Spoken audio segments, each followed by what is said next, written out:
2025 में प्रवेश कर चुके हैं। सिर्फ दिन, महीना, साल ही नहीं बदला, बल्कि नए साल में बहुत कुछ बदलेगा। ये बदलाव क्या क्या है, ये बताने के लिए मुंबई से हमारे साथ जुड़ रही हैं हमारी संवाददाता एकता सूरी।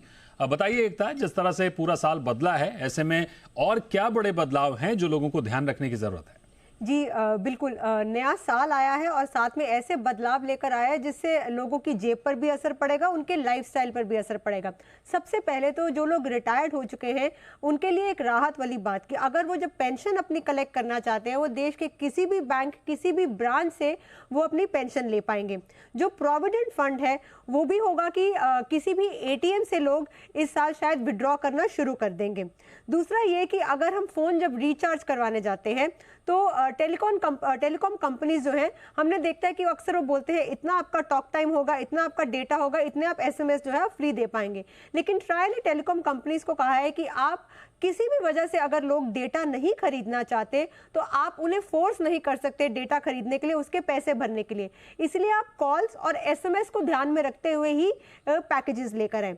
तीसरा बदलाव ये कि जो लोग फीचर फोन्स यूज करते हैं, यानी कि जिनके पास स्मार्टफोन नहीं है, वो यूपीआई 123 जो है उसके तहत अगर वो बिल्स पे करते हैं, ट्रांजैक्शन करते हैं, तो उसकी लिमिट जो है वो 5,000 से 10,000 कर दी गई है।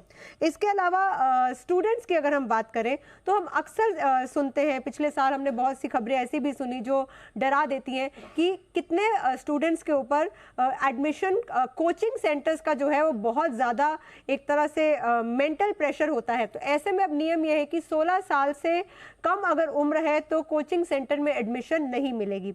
अगर हम केंद्र के अंदर जो स्कूल आते हैं उनकी बात करें तो जो 5वीं और 8वीं में अगर बच्चे फेल हो जाते थे तो उन्हें आगे प्रमोट कर दिया जाता था, लेकिन अब ऐसा नहीं होगा। बच्चों को 2 महीने का टाइम मिलेगा, वो अपने पेपर क्लियर करेंगे तो ही उन्हें आगे प्रमोट किया जाएगा। तो ऐसे बहुत बड़े बड़े बदलाव हैं। किसानों की अगर हम बात करें तो आरबीआई ने जहां पहले कोलैटरल फ्री जो लोन्स है वो 1.6 लाख के आसपास थे, लेकिन अब उसकी भी लिमिट बढ़ा दी है। किसानों के लिए राहत वाली बात है, उसे 2 लाख कर दिया है, यानी कि 2 लाख का लोन एक कोई भी किसान जो है बिना कुछ गिरवी रखे हुए वो ले सकता है। ऐसे बहुत बड़े बड़े बदलाव हैं जिससे लोगों को राहत मिलने वाली है, उनकी जेब पर असर पड़ने वाला है और एक लाइफस्टाइल जो है वो ईज आउट होने वाला है साल 2025 के साथ। जी।